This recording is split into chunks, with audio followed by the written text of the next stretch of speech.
تفتح بها لنا فتوح العارفين وتفقهنا بها في الدين وعلى آله وصحبه. السلام عليكم ورحمة الله وبركاته.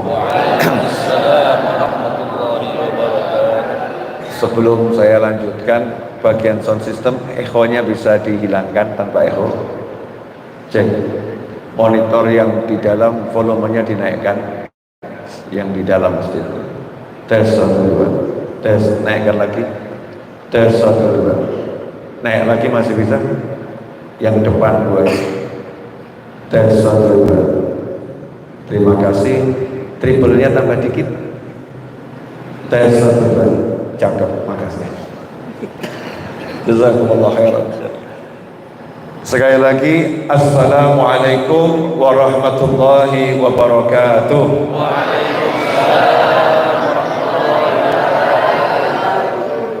Alhamdulillah, malam hari ini kita bisa bersama-sama duduk iktikaf di dalam Masjid Baitur Rahim dalam keadaan sehat wal afiah. Insyaallah nawaitu mencari ilmu.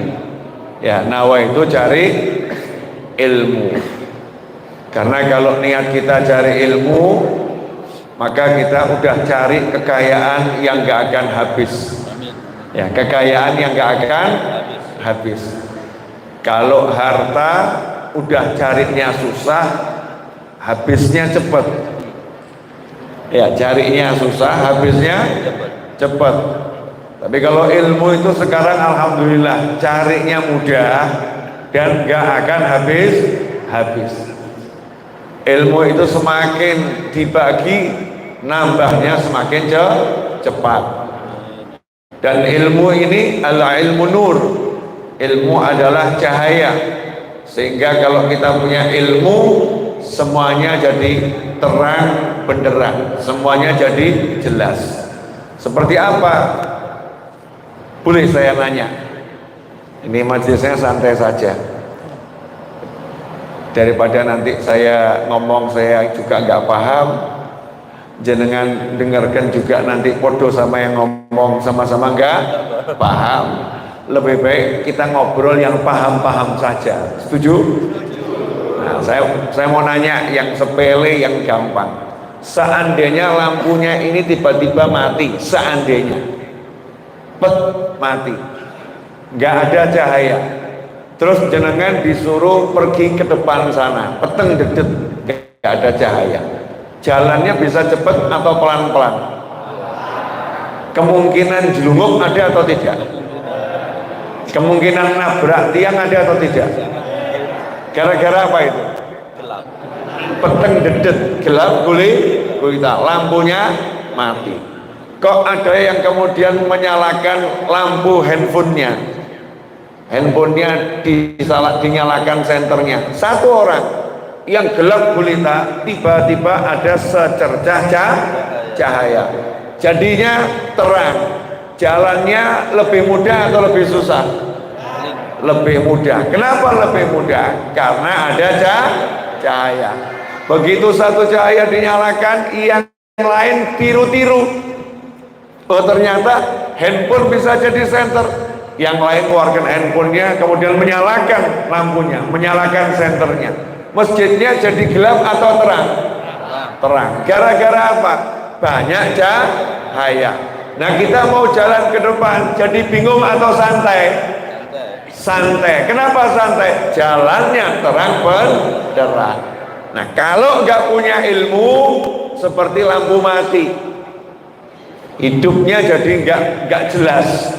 Makanya dikit-dikit ngomong mumet, lihat suami marah mumet, lihat istri marah mumet, lihat anak pola mumet. Kenapa seperti itu? Peteng dedet, gelap gulita. Tapi kalau yang punya ilmu, masya Allah, lain, terang benderang. Lihat istri marah, tenang hatinya. Kenapa? Karena dia punya ilmu satu yang namanya ala bidzikrillahi tatmainnul qulub. Hanya dengan mengingat Allah, hati menjadi tenang. Al-qulub, hatinya siapapun, hatinya direktur, tenangnya kalau ingat sama Allah. Hatinya petani, tenangnya kalau ingat sama Allah. Hatinya ustadz, tenangnya kalau ingat sama Allah. Hatinya suami, tenangnya kalau ingat sama Allah. Hatinya istri, tenangnya kalau ingat sama Allah. Istrinya marah-marah, suaminya ingat punya Allah, maka tenang hatinya, ngomong pada Allah, ya Allah, tolong ampuni istriku. Ya Allah, tolong sadarkan istriku. Ya Allah, tolong angkat derajat istriku. Hatinya ngontak Allah terus. Akhirnya istrinya yang bingung, kamu tuh tak marahin kok senyum-senyum saja, kenapa? Jawabannya, alhamdulillah, aku kok hatiku adem yo nyawang awakmu ngamuk. Nah kok bisa begitu, bagaimana? Lawang saya terus iling sama Gusti Allah. Mungkin kamu marah gara-gara saya punya banyak dosa sama Allah. Jadi tadi saya tuh istighfar terus, ya Allah ampuni saya. Mungkin dosa saya ini kebanyakan sehingga istri saya marah-marah. Tenang dia, nggak ruwet.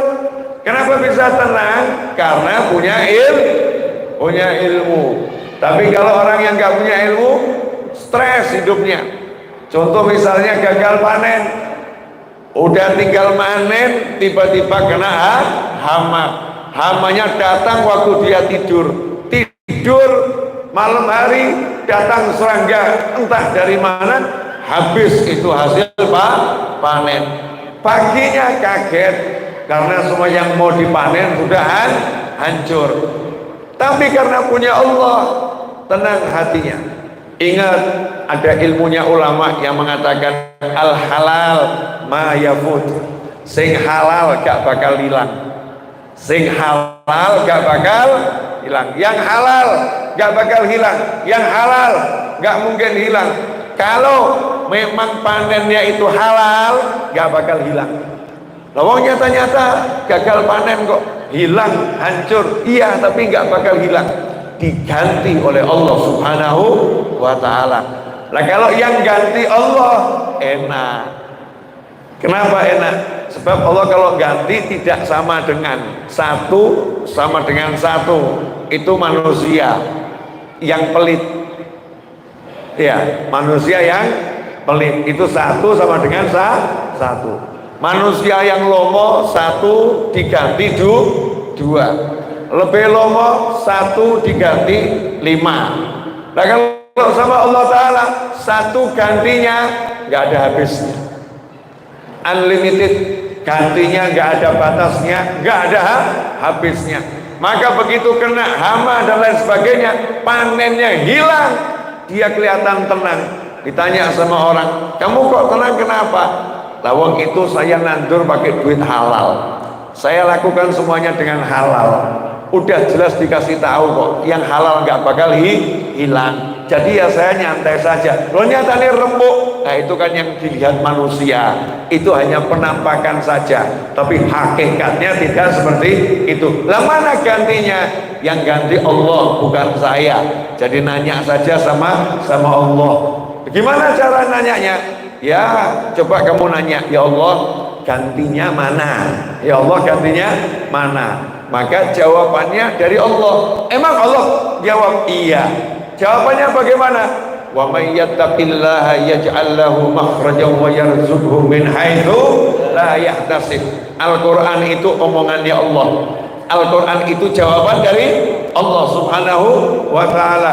Wa may yattaqillah, barang siapa bertakwa sama Allah, kena musibah, panennya kena hama, dia takwa sama Allah, gak gersulo, sabar tidak gersulo, sabar tidak berkeluh kesah, sabar ridho menerima kenyataan yang ada. Karena dia sabar berarti dia takwa. Janjinya Allah, wa may yattaqillaha yaj'al lahu makhraja. Allah akan beri dia solusi. Allah akan beri dia jalan keluar.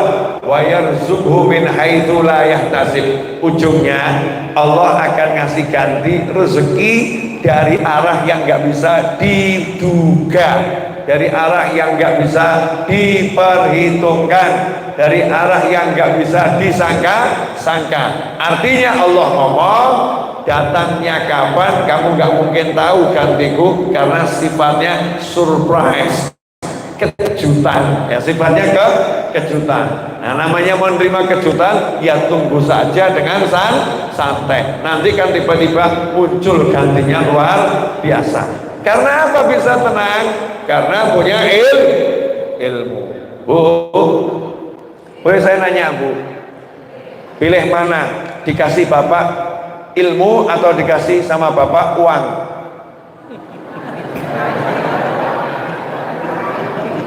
Bu,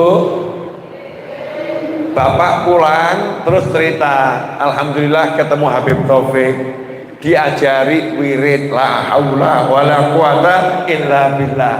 Itu kalau dibaca 99 penyakit itu akan sirna.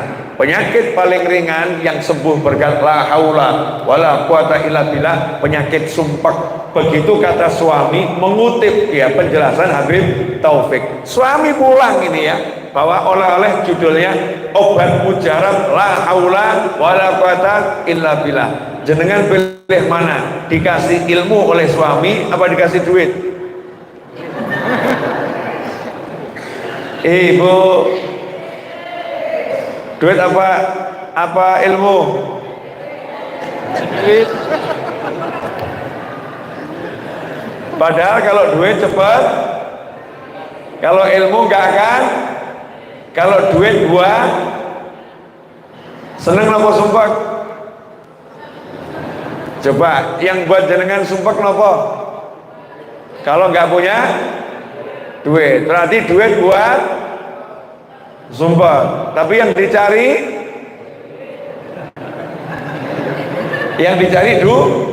duit. Ilmu ini lebih mahal dari segala-galanya. Makanya Simbah dulu tuh nggak ngajari cari duit, diajarinya cari ilmu. Hasilnya orang-orang yang rajin cari ilmu nggak pernah kekurangan duit. Yang rajin cari ilmu, ikhlas ya, karena Allah, nggak pernah kekurangan duit. Min haitsu la yahtasib. Nah, gara-gara sekarang ada oknum ibu-ibu dan oknum bapak-bapak, oknum ibu-ibu dan oknum bapak-bapak, di kepalanya fulus, duit di kepalanya itu. Tapi ditanya syarat sahnya sholat apa, nggak ngerti. Rukunnya wudhu apa, nggak tahu. Sholatmu sah atau tidak? Ya ketok ya sah. Lah kamu tahu enggak sahnya itu bagaimana? Enggak tahu. Lalu yang selamat itu kalau sholat. Sholat kalau tidak sah berarti belum sholat. Sholat kalau wudhunya salah berarti sholatnya salah. Nah kalau wudhunya salah, sholatnya salah, sama dengan belum sholat.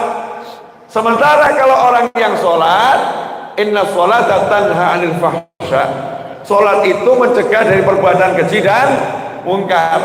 Jadi kalau sholatnya masih amburadul, sholatnya salah, maka dirinya akan kena perbuatan keji dan mungkar. Dirinya akan kena sesuatu yang tidak enak. Dirinya akan mengalami sumpek, suntuk, ruwet dan lain sebagainya.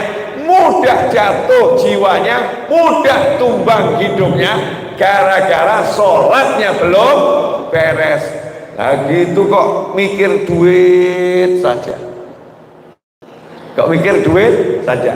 Padahal kalau mikir sholat, ya kalau mikir sholat, maka insya Allah rezekinya akan barokah dan rezekinya akan mudah, tidak susah. Sekali lagi saya nanya sama ibu-ibu, pilih mana, dikasih ilmu atau duit? Mulai berubah pikiran. Dikasih ilmu. Oleh karena itu bapak-bapak, mulai besok nggak usah cari bapak yang rajin cari ilmunya ilmu cari duit, karena bapak harus ngasih nafkah, betul ya? Ilmu cari duit. Gimana caranya cari duit? Saya akan ajarkan malam hari ini ilmunya. Nomor satu, tidak boleh menyebabkan kita meninggalkan yang wajib, dan jangan sampai menyebabkan kita melakukan yang haram. Jadi jangan gara-gara cari duit akhirnya subuhnya hilang. Masya Allah, jam 2 berangkat ke pasar. Seringkali saya ketemu di jalan karena saya sopir, dari satu kota ke kota yang lain, satu provinsi ke provinsi yang lain, satu pulau ke pulau yang lain. Saya suka nyopir sendiri, sehingga saya sering lihat orang pergi ke pasar jam 2 malam, pergi ke pasar jam 3 malam, pasar tumpah jam 4 subuh, jam setengah 3, jam 3 pasarnya tumpah. Pertanyaannya, kalau Anda menjadi orang tersebut, cek subuh sholat tidak? Kalau subuh sholat, bagus.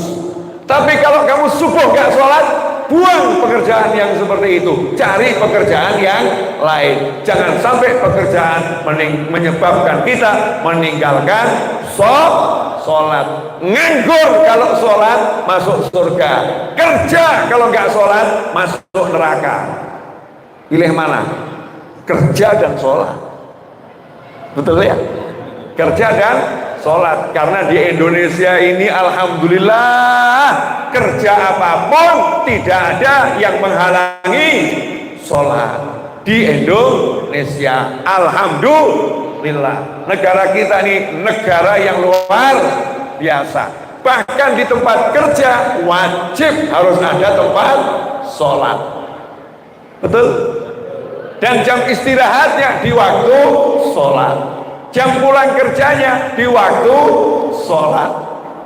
Benar ya? Di Indonesia. Coba kamu di luar negeri. Saya pernah ketemu itu, saya ke Hong Kong, saya ke Korea. Pamer dikit gak apa ya? Hong Kong, Korea, Masya Allah, Jepang, ya, terus pergi ke Cina, udah semua itu. Poncokusumo. Itu pertanyaannya yang di Hong Kong waktu itu. Saya buka tanya jawab TKW nanya, Habib saya mau nanya, gimana? Apa pertanyaannya? Sah nggak sholat di toilet? Saya rodok kaget. Lah kok sholatnya di toilet, kenapa? Karena tidak ada tempat lain yang bisa saya gunakan untuk sholat. Nah maksudnya bagaimana? Saya kerja sebagai pembantu rumah tangga, ngurusi orang tua yang sudah lanjut usia. Orang tua yang lanjut usia ini, dia takut lihat orang pakai rukuh, dia takut lihat orang pakai mukena. Sehingga majikan saya mengatakan, kamu sholat boleh, tapi nggak boleh pakai mukena. Tapi iya, kalau ketahuan saya sholat pakai mukena, maka saya dipecat. Seluruh area rumah itu ada kamera CCTV, tiap hari dicek. Jadi satu-satunya tempat yang bisa saya gunakan untuk sholat yang nggak ada CCTV-nya, dan itu adanya hanya di toilet. Saya langsung jawab, wes mbak, jenengan niki Masya Allah.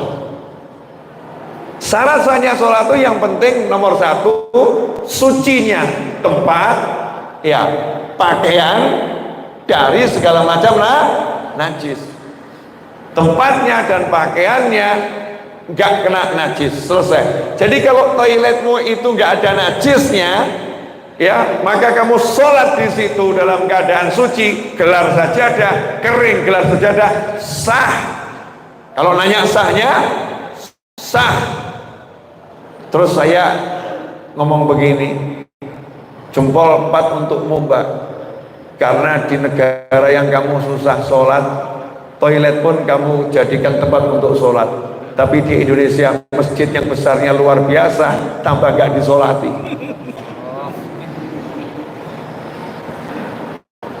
Dikasih rumah besarnya luar biasa, rumahnya juga gak dibuat sholat. Musola besar gak dibuat sholat, masjid besar gak dibuat sholat. Jenengan cari tempat sholat susah-susah sampai toilet buat lakoni buat sholat demi bisa sholat. Ini luar biasa. Lah kok di Indonesia waktu sholat bebas. Teman saya di Taiwan nanya sama saya, Habib gimana sholat zuhur saya? Maksudnya gimana? Saya tidak boleh meninggalkan tempat kerja kecuali di jam istirahat. Jam istirahatnya itu bukan waktu zuhur, tapi di waktu asar. Sementara zuhurnya waktunya kerja. Nah kamu izin 5 menit, 10 menit gak bisa buat sholat? Gak bisa, Bib. Karena ini kerjanya hitungannya duit. 1 jam itu ada harganya. Kalau sampai 10 menit saya tidak bekerja, maka saya harus membayar denda. Kalau terus itu saya lakukan, saya dipecat. Pripun? Sholat waktunya susah. Di Indonesia waktu sholat sakarmu. Gampangnya luar biasa. Nah kok tambah milih gak sholat. Naudzubillah min dzalik wa nas'alullah al-afiyah. Nah ini kita harus lihat apa yang kita kerjakan ini membuat kita meninggalkan sholat tidak. Kalau sampai menyebabkan kita meninggalkan sholat, la baraka fih, tidak ada berkahnya. Buang pekerjaan yang semacam itu. Jadi petani itu kan sholat jam berapapun gampang. Jadi peternak sholat jam berapapun gampang. Jadi orang kerja di pasar sebetulnya sholat jam berapapun gampang. Alhamdulillah di Indonesia. Nah kalau sekarang ini justru kita cari duit, gak nyari yang punya duit, yaitu Allah subhanahu wa ta'ala. Cari yang namanya penghasilan, gak nyari yang memberi hasil, yaitu Allah subhanahu wa ta'ala. Jelas? Apa syaratnya tadi? Caranya dapat duit? Jangan sampai meninggalkan sholat, kewajiban sholat. Yang kedua, jangan sampai menyebabkan kita melakukan hal yang haram. Gara-gara mau cari duit, dilakoni lepas jilbab. Saya kalau pakai jilbab tidak dapat pekerjaan itu. Kalau saya lepas jilbab saya dikasih job tersebut. Koyo-koyo ini kok gak ada kerjaan dia. Lebih baik kamu duduk di parkiran, Mbak, kudungan markir mobil, markir motor, halalan thayyibah, dan kewajibanmu nutup aurat terjaga. Daripada kelihatannya ada di suatu tempat, tempatnya mewah, tempatnya indah, tapi kamu lepas jilbabmu, 1 rambut yang terbuka, neraka siap melahapnya. Alhamdulillah orangnya nggak hadir di sini dan nggak hadir di Indonesia, entah di planet mana. Di Indonesia itu saya lihat mau di hotel ya pakai jilbab, mau di mall ya pakai jilbab. Muslimahnya luar biasa. Tapi ada tempat-tempat di suatu tempat di sono, di alam sono, syaratnya kamu jadi karyawati harus pakaiannya tidak pakaian Islami. Ngeri. Kalau di Indonesia kan bahkan sampai pejabat negara pun disuruh pakai jilbab. Kalau dia memang seorang muslimah kan seperti itu, silahkan pakai jilbab, gak ada larangan. Bahkan dibuatkan seragamnya, jilbabnya model seperti ini. Karena Indonesia negara yang berketuhanan yang maha esa, dengan umat Islam terbesar di dunia. Alhamdulillah. Bu, ibu pilih duit atau ilmu? Mulai gaman. duit atau ilmu. Jelas Bapak-bapak? Jangan sampai pekerjaan kita ini menyebabkan kita melakukan yang haram. Contoh, maaf ini contohnya sederhana, tapi seringkali terjadi. Ya seringkali terjadi. Gara-gara mau memperbesar, ya mau memperbesar perusahaan, biar tambah maju. Ya, biar tambah maju. Rumah warisan dijual tanpa izin ahli waris. Tanpa izin ahli waris. Uangnya dipakai, gak ngomong sama ahli waris yang lain. Hanya untuk kepentingannya dia, biar usahanya maju. Halal ngapa haram? Haram. Tapi tujuannya cari duit. Kerjaannya dia halal, modalnya haram. Dan contoh-contoh yang semisal kerjaannya halal tapi modalnya haram, yang seperti ini nggak ada barokahnya, nggak ada berkahnya.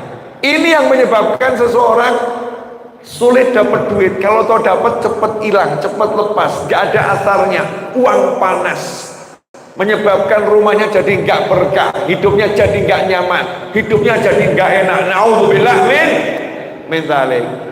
Tapi apa kata orang tua dulu? Masya Allah, subuh sholat, habis itu wirid, setelah itu berangkat kerja, asar pulang, maghrib sudah di masjid, isya di masjid, pulang dari masjid kumpul keluarga, gak lama tidur istirahat. Sebelum subuh udah bangun. Cara hidup yang sangat indah leluhur kita bangsa Indonesia. Tapi putune iki lho rada orang genah. Kalau simbah itu luar biasa. Saya itu kagum dengan leluhur kita, simbah-simbah riyen ya. Punya kalimat-kalimat yang penuh nasihat. Kalimatnya pendek tapi isinya itu banyak. Contoh, urip ojo kemurungsung. Simpel ya. Urip ojo kemurungsung. Ini nasihat dari orang tua dulu. Tenangno pikirmu. Bagi yang tidak bisa bahasa Jawa, mohon maaf. Jawa semuanya. Ini yang di YouTube. Yang di YouTube ini banyak yang nggak bisa bahasa Jawa ini. Mohon maaf. Oke, saya terangkan. Urip ojo kemurungsung. Kemurungsung itu sikap tidak tenang. Ya, sikap tidak tenang karena khawatir terhadap sesuatu. Itu namanya kemurungsung. Tergesa-gesa tapi karena tidak tenang. Itu namanya kemurungsung. Hidup jangan kemurungsung. Jadi kalau hidup itu yang tenang. Maka kalimat selanjutnya, tenangno pikirmu. Jadikan pikiranmu tenang. Nah, gimana caranya biar pikirannya tenang? Gampang tadi, ala bizikrillah. Hanya dengan ingat sama Allah, hati menjadi tenang. Tenang bagaimana? Ingat saja yang bisa ngasih rezeki Allah. Ingat saja yang bisa nolong Allah. Ingat saja yang bisa menyembuhkan Allah. Contohnya, salah satu teman saya, murid saya, datang laporan, Habib, saya ini kena sakit, kata teman saya tadi, kanker stadium 4. Kata dokter umur saya nggak nyampe 1 tahun. Menurut data medis ya, itu memang dokternya nggak salah. Menurut data medis, umur saya nggak nyampe 1 tahun, maksimal 1 tahun. Gimana ini Habib? Maka saya jawab, bilang sama dokternya terima kasih, alhamdulillah. Kok begitu gimana Habib? Nah kamu dijamin kok bisa nyampe 1 tahun, luar biasa. Lawang saya sendiri aja nggak berani jamin kamu hidup sampai 2 menit lagi. Kalau kamu bisa sampai 2 menit lagi itu luar biasa. Yang tahu umurnya manusia hanya yang maha kuasa. Orang mati itu nggak ngenteni loro kok. Betul ya? Sing loro dinteni matine gak mati, sing waras nindi sing loro sesuke mati. Yang sakit ditunggu matinya, nggak mati. Lah yang sehat menjenguk orang yang lagi sakit, yang ditunggu matinya, justru yang sehat besoknya mati. Begitu ya Bib ya? Iya. Terus gimana? Makanya wong murid kok mikir mati. Hidup tuh nggak usah mikir mati. Nek mati saja hidup.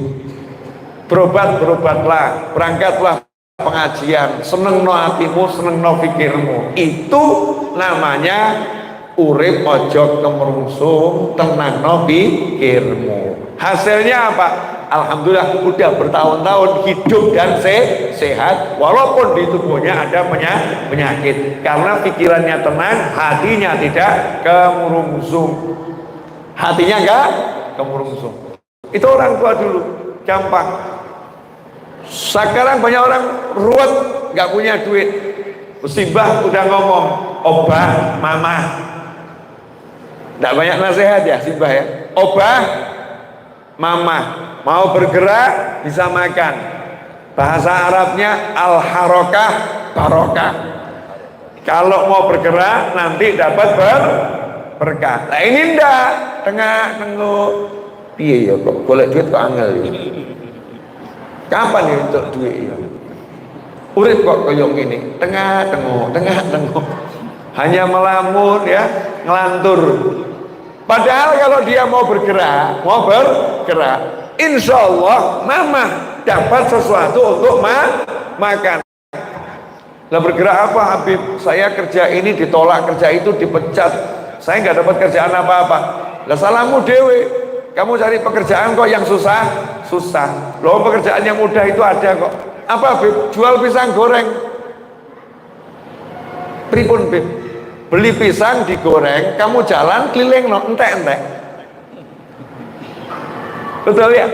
Yang ada apa? Malu. Kedua kagak mikir, opo yola laku. Kagak mikir apa ya laku. Jangan banyak dipikir, tapi segera obah mama. Itu nanti hasilnya luar biasa. Ini kalimatnya orang-orang tua dulu sederhana, tapi syarat dengan makna. Saya udah ceramah belum ini? Berapa menit Mas? Hah? 33 menit. Oh, 33 menit itu udah ceramah belum? Belum. Dan jangan dari tadi ngelamun apa? Ya, alhamdulillah. Ini saya nasihati diri saya sendiri itu ya. Jangan sampai saya ketularan penyakit was-was. Zaman sekarang banyak orang kena penyakit was-was. Was-was apa? Ragu-ragu terhadap rezeki. Ento ora, iso ora. Berarti dia kalau meragukan rezeki itu meragukan yang ngasih rezeki. Sementara Allah udah jamin, wa ma min dabbatin fil ardi illa 'alallahi rizquha. Tidak ada satupun yang melata di muka bumi kecuali Allah sudah jamin rezekinya. Mestinya ya tenang, udah dijamin sama Allah. Contoh misalnya, saya diundang panitia ke sini untuk ngasih ceramah. Yang undang Habib Taufik dan kawan-kawan. Saya percaya enggak sama Habib Taufik? Percaya. Pasti ya menyiapkan toh ya. Betul kan ya? Tempat transit, benar kan ya? Tempat transit disiapkan, benar? Makan malam disiapkan, betul? Mic juga disiapkan. Saya nggak akan kaken telepon, Bib, ada mic-nya enggak? Itu berarti saya nggak percaya sama Habib Taufik. Berarti saya meremehkan beliau. Lah kok kira aku iso ngurus majelis apa? Kamu kira aku nggak bisa ngurus majelis apa? Yang namanya pengajian ya ada mic-nya. Oh ya. Siap Bib. Nggak lama telepon lagi. Bib, ya. Makan malamnya ada enggak? Lo kamu kira ini saya nggak perhatian sama tamu apa? Saya ngundang orang, ya udah saya siapkan tempat kamu transit dan untuk makan, kan begitu ya? Kan seperti itu. Nanya lagi, halo Bib, ya apa lagi? ada karpetnya enggak? Kira-kira itu nanti di latar langsung di tanah atau ada alasnya gitu. Untung Habibnya sabar. Coba kalau Habibnya nggak sabar, seminggatos. Kan begitu ya. Seperti itu. Nah sekarang saya mau nanya, itu baru Habib Taufik ngundang Habib Novel Alaidrus, udah mempersiapkan semuanya. Lah Allah meletakkan saya, meletakkan jenengan di bumi, dikeluarkan dari perut ibu, diletakkan di bumi. Lah kira-kira semua Allah udah disiapkan belum semuanya? Sudah atau belum? Lah kok jenengan gersulo wae? Maksudnya yang lain dulu ya. Lah kenapa was-was? Kenapa ragu-ragu? Apa ya ono jatahku? Kira-kira nanti bagaimana aku? Apa ini? Apa itu? Ya Rob, bagaimana? Ya Rob, bagaimana? Malaikatnya yang ngamuk, malaikat ya. Menungso. Sehingga urip mbok kira sapa? Dia yang menciptakan kamu, dia yang mengurus kamu. Makanya kita tiap hari itu 17 rakaat disuruh ucap surat Al-Fatihah, disuruh ucap Alhamdulillahirabbil alamin. Makasih ya Allah, kamu sudah mengurus jagat raya dan segala isinya. Hanya kamu yang ngurus ya Allah. Terima kasih. Jadi saya pede banget. Pasti urusannya beres. Betul? Nah ini contohnya. Ini penyakit was-was yang model begini sekarang banyak tersebar di masyarakat. Bu, kalau suami pulang nggak bawa duit selama 1 bulan, suami berangkat kerja loh ya, berangkat kerja tapi pulang nggak bawa duit 1 bulan, ibu marah atau mesem?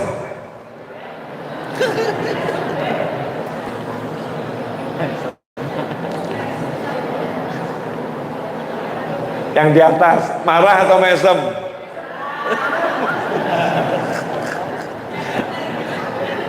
Katanya mesem, katanya mesem. Coba saya nanya sama korbannya nih. Biasanya dikasih senyum atau cemberut? Jangan takut. Jangan takut. Ini kita belajar bareng. Biasanya dikasih senyum atau cemberut? Oh, mulai ada pemberani. Ya, nanti dihafalkan Bu, yang berani yang mana ya Bu ya? Kelihatan kok dari kamera. Bercanda.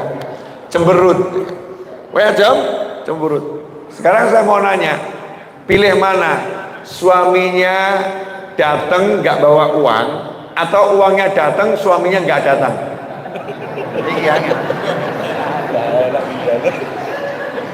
Pilih mana Bu? Suaminya datang tapi nggak bawa uang, atau uangnya datang suaminya nggak pulang? Pilih mana? Mesti ngeyel, datang bawa uang. Tapi ini faktanya suami datang memang nggak bawa uang, kerja keras nggak bawa uang. Seharusnya istri yang sholihah paham, yang menahan rezeki adalah Allah. Maka kalau udah suaminya pulang, Allah ngasih rezeki yang luar biasa. Kamu dikasih suami sehat, utuh, pulang sampai rumah, mestinya langsung bok peluk. Oh my love, alhamdulillah, jenengan selamat. Oh cintaku ya Rabb. Nah kalau istri begini, itu nanti digerojok rezeki oleh Allah Subhanahu wa ta'ala. Tapi bojo tidak bertanggung jawab. Oknum istri. Sabar. Sabar. Oknum istri. Lawang suami pulang sehat kok nggak disyukuri. Ya Allahnya marah. La in syakartum la azidannakum wa la in kafartum inna azabi la syadid. Kalau kamu kufur nggak bisa lihat, aku beri nikmat namanya suami, pulang sehat, suami cinta sama kamu, maka rasakan siksaku. Rezekinya ditutup sama Allah Ta'ala. Bu, jadi yang salah siapa?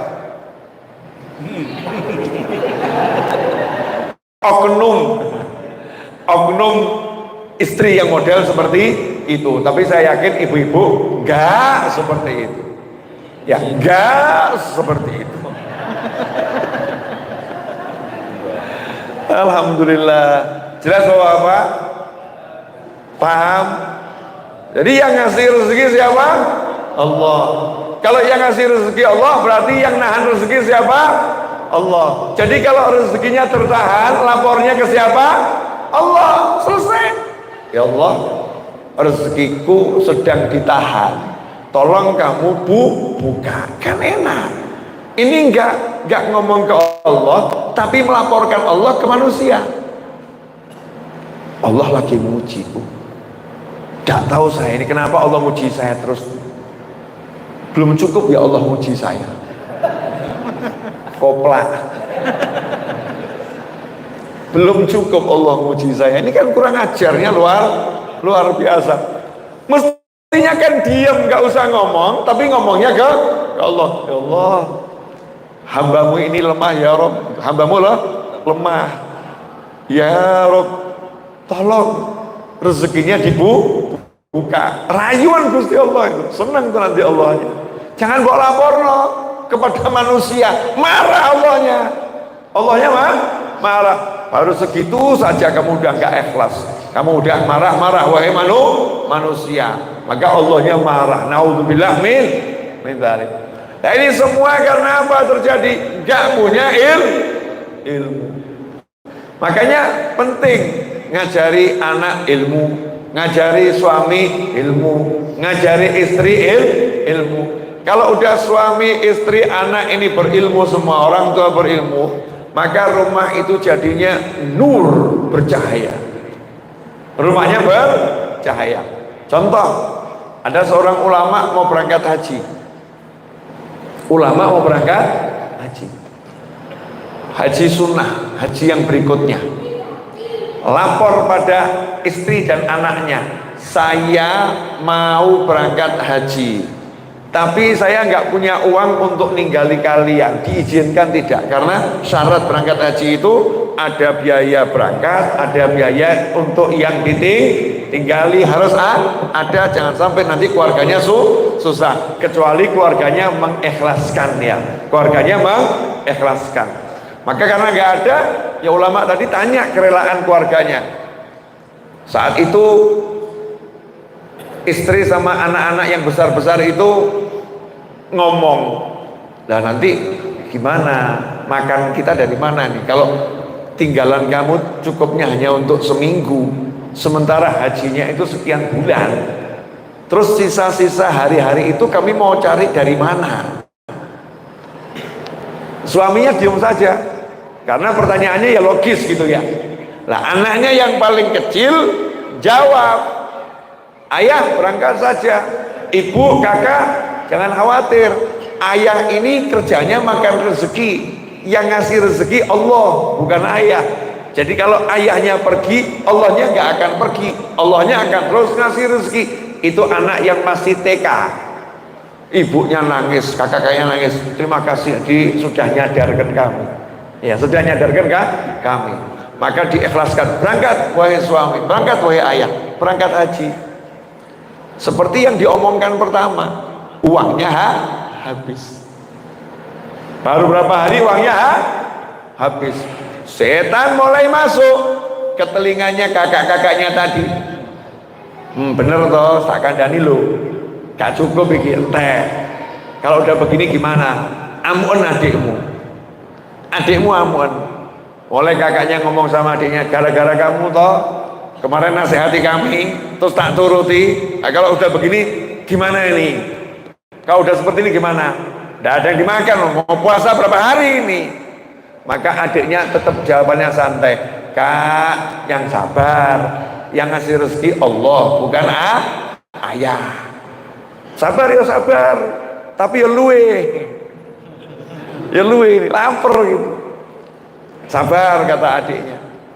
Enggak lama lewat raja bersama rombongan.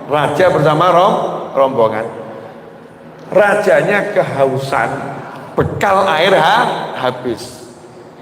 Saat itu rajanya berhenti, bilang sama pengawal-pengawalnya, mintakan air kepada yang ada di sini. Nah, ketemu rumahnya ulama tadi. Maka diketok pintu, kemudian dibukakan. Singkat cerita, minta air dikasih. Yang minta air dikasih. Maka raja pun minum dan bertanya, ini air dari mana? Dari rumah sebut. Rumah siapa? Ini rumah ulama besar, bla bla bla. Lah mana ulamanya? Saya pengen ketemu. Berangkat haji.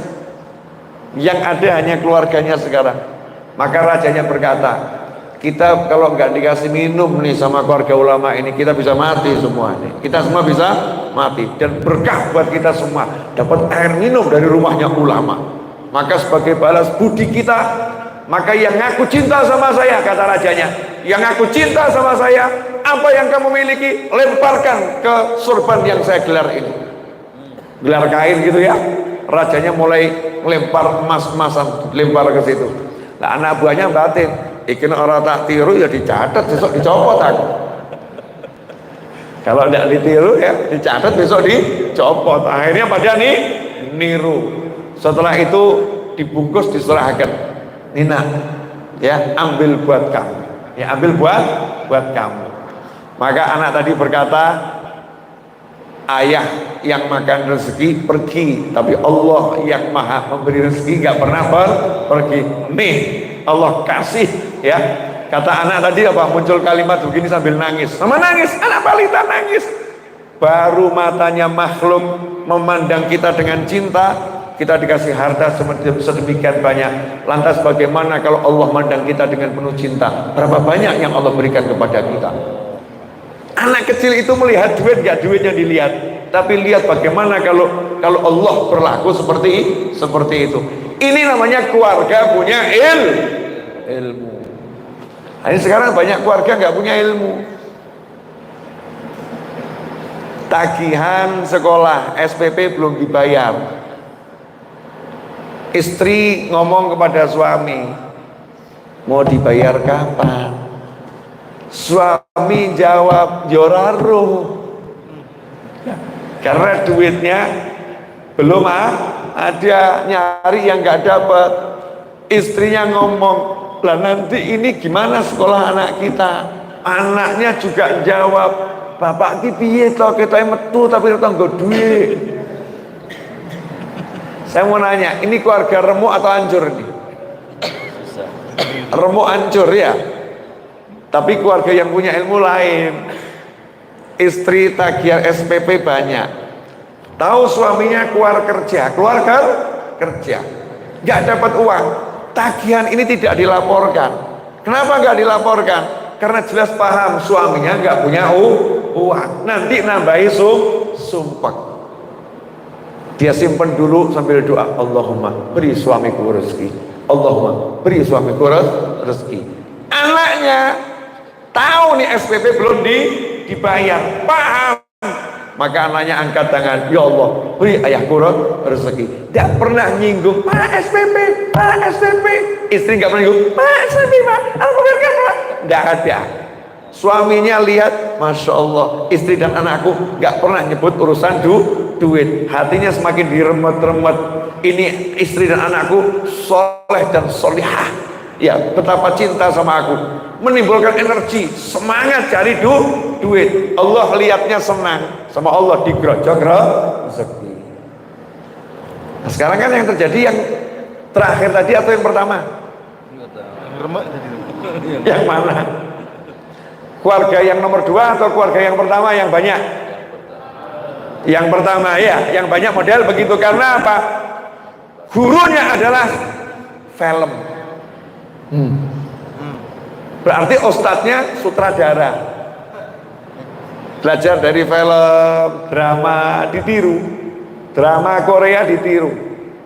Sutradaranya jelas gak paham agama Islam, gak paham agama Islam, nggak paham ilmu Kanjeng Nabi Muhammad SAW. Sutradaranya nggak salah, wong dia itu membuat cerita untuk masyarakatnya, untuk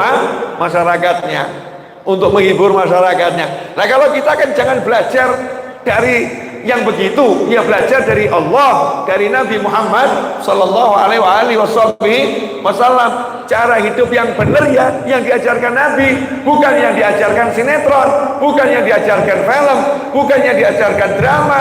Dan sekarang banyak ibu-ibu oknum dan suami-suami oknum, dalilnya bukan Al-Quran dalilnya bukan hadis, dalilnya bukan ucapan ulama, dalilnya drama Korea.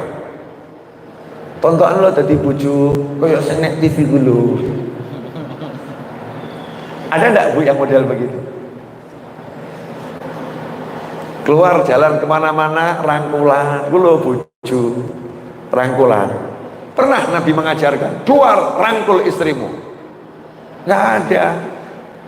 Dalam Islam yang namanya romantika berumah tangga itu konsumsi pribadi, letaknya di dalam rumah dan tersembunyi, bukan diumbar di jalanan dan di hadapan orang. Betul? Tapi yang ditiru bukan Nabi, yang ditiru adalah film. Ya, film. Makanya ketika ada orang yang membenarkan ngajari yang bagus, tapi kok nggak sesuai sama yang banyak di masyarakat, kadang-kadang yang baik ini ditolak karena yang banyak itu sesuatu yang salah. Saya mau nanya, ada orang gila 9, yang waras 1. Menurut orang gila tadi, yang gila yang mana?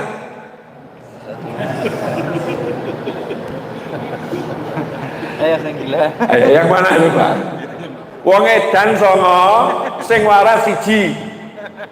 Nah, miturut sing edan, sing waras sing ndi? Kata orang gila, sing siji ki edan yo. Betul kan? Nah ini kalau ada orang benar 1 di tengah orang salah 9, maka menurut yang 9, yang 1 ini salah.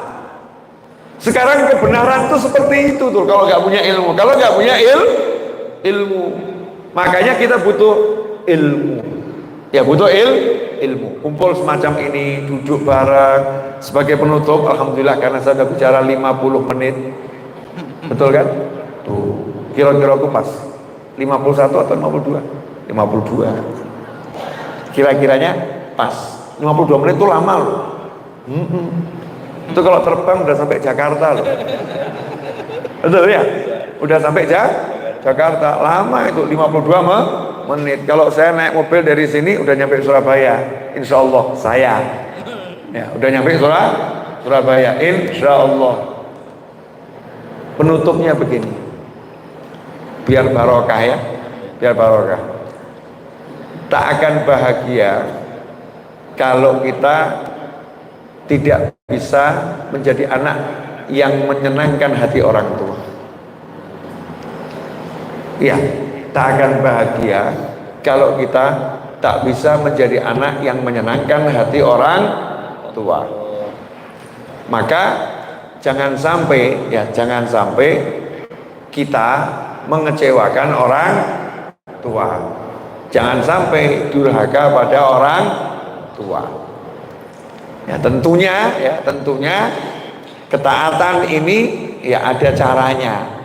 Ya taat itu ada caranya. Karena sama orang tua nggak boleh juga. Ini kadang ada orang tua ngajari anaknya, "Kono jangan kono bendang rabi." Kan mbok bapak rodok piye. Anaknya perempuan disuruh pacaran, sana kamu pacaran, cari pacar biar cepet nikah. Nanti kalau kau nggak cari pacar nggak nikah. Iki bapak mbok yo rodok piye gitu. Masa anaknya diajari suruh melakukan yang haram. Terus anaknya ngomong sama orang, nanti saya kalau nggak pacaran, saya nggak bekti sama orang tua. Saya pacaran ini karena birrul walidain. Gendeng gue.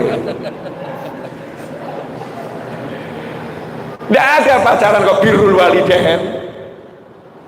Nggak ada. Kenapa? La ta'ata, nggak ada ketaatan, nggak boleh taat pada siapapun makhluk Allah kalau itu ngajak maksiat kepada Allah. Tapi kamu jawabnya yang benar jadi anak. Jangan ngomong, "Bu, Pak, wis tuwa, ora wedi rokok." Anak gendeng gitu ya. Tak boleh begitu. Mantuk saja. Ya, tapi nggak usah di jalan. Sentuh urung. Orang golek. Ya kan ya? Jawab dengan cara yang bijak, jawab cara yang halus. Jangan tentang orang tuamu meskipun ajakannya maksiat. Jangan. Yang halus sampai nanti orang tuanya sadar dan paham, didoakan. Senangkan hati orang tua dengan apa yang bisa kita lakukan, apa yang bisa kita persembahkan. Dan jangan pernah tinggalkan doa selepas sholat. Rabbighfirli wa liwalidayya warhamhuma kama rabbayani shaghira. Doa ini tanda bektinya anak sama orang tua. Rabbighfirli wa liwalidayya warhamhuma kama rabbayani shaghira. Jaminan dari Nabi Muhammad SAW, Allah tidak akan memutuskan dan menghentikan rezeki dari seorang hamba selama hamba itu mendoakan orang tuanya. Jadi kalau kita rajin doakan orang tua, rezeki kita nggak akan putus. Makanya kita harus ajari anak-anak kita. Kita sebagai orang tua harus ngajari anak. Habis sholat duduk dulu. Dengarlah bapakmu, dengarlah ibumu. Tuntunan Rabbighfirli wa liwalidayya warhamhuma kama rabbayani shaghira. Amin. Dari kecil. Kalau anaknya udah dewasa, tanya. Kamu kalau habis sholat doakan bapakmu ini enggak? Tanya. Karena kalau enggak nanti kesian anaknya. Ya kesian anaknya, rugi dia. Karena enggak dapat ridhonya Allah Subhanahu wa taala. Mudah-mudahan yang 1 jam kurang dikit ini barokah dan manfaat. Yang mudah-mudahan bisa menjadi jalanan kita dapat rahmat dan barokah. Mudah-mudahan menjadi penyenang hati orang tua kita dunia akhirah. Dan mudah-mudahan berkat majelis ini yang sakit jadi sehat, yang sehat nggak kena penyakit, yang rezekinya lagi bermasalah menjadi rezekinya bertuah dan berlimpah. Dan mudah-mudahan yang kurang ilmu jadi tambah ilmu, yang punya ilmu jadi tambah amal, yang punya amal jadi tambah ikhlas, yang punya ikhlas dapat ridhonya Allah Subhanahu wa taala. Dan mudah-mudahan kita semua mendapatkan apa yang ada dalam doa ini. Asyraqal badru alaina waqtafa badru tamami mithla husni ma ra'ayna fil iraqain wasyami. Rabbi faj'al mujtama'na ghayatu husnul khitami wa'tina ma qad sa'alna min atayakal jisami wakrimil arwaha minna biliqa khairil anami wablighil muhtara anna min salatin wa salami walhamdulillahi rabbil alamin. Wassalamualaikum warahmatullahi wabarakatuh.